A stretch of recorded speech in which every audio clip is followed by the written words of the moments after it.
Hello, welcome to mapbusinessonline.com. Today we are talking a little bit about maps and how there's an element of beauty that can be introduced into your map creations and how that can be an advantage to your map intent and to help supplement or improve your career a little bit. So here we've got color adjustments selected. So you can see that we offer a wide variety of colors for any fill, region, or area in Map Business Online. And how do we get there? Well, we do that in a multiplicity of ways, but pretty much anywhere you see color, whether it's by zip code, state, region, territory, point, line, you've got the option to go in a map object. That's a map object right there. You've got the object to go in and adjust the color by clicking that edit gear and clicking into the color box. Up will pop a variety, a whole palette of color options. And you'll see that there's a numeric color option there. So if you have the hex number for your particular color sequence, you can type that in. And that can be an advantage in terms of getting you shades that might not be available in the stock options here down here in Map Business Online. So if you've got some element of that, and I'll link to that a website about that in the blog, you can actually go in and use some of those shadings as reference, change your colors that way.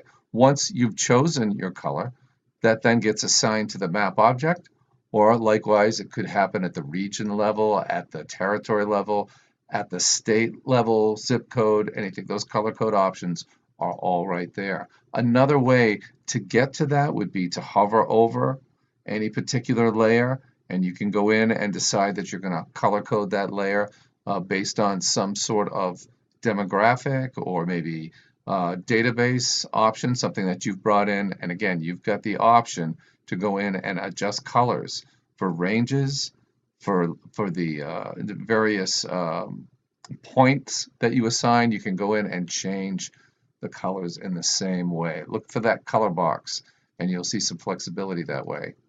Now, in addition to changing fill colors in any given region, you've also got the ability to go into the actual data layer like territories and adjust the transparency. So I could make it opaque. So nothing is going to show through my territory colors except my colors themselves. I'm not going to have any of the map background coming through.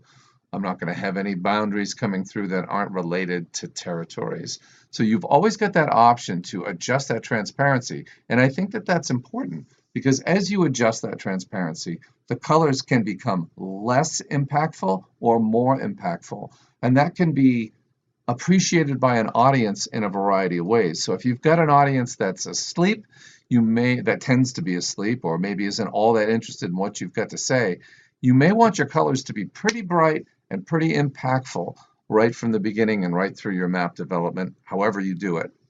And if you don't have an audience like that, maybe you've got an audience that's already believing in your presentation and you just want to engage them in some detail.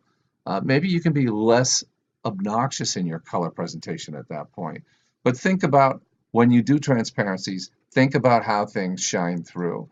Do you want the zip code layer to be shown? Do you want background data from the actual map itself to show through? Or are you happy just to have certain information show through? And in addition to that transparency, you've also got boundaries. So if we move our transparency back a little bit and we go up to the boundary layer, the boundary controls here at the territory layer, I can go in and make those thicker and change the color. There's a color box again. So you've got these options for controlling the way your boundaries look, which will impact the way your objects look on the map.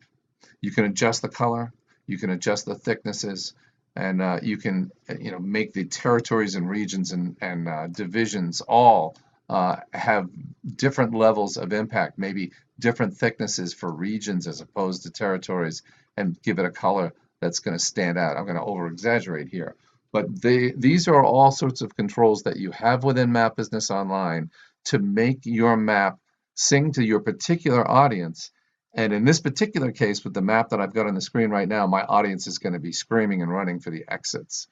So think about what you are doing when you adjust the colors on your map to make your map more beautiful.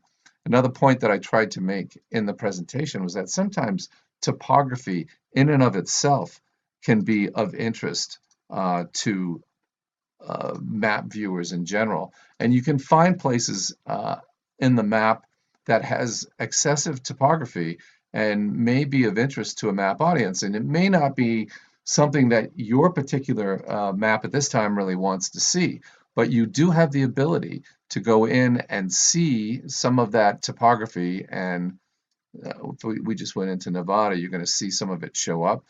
It's interesting.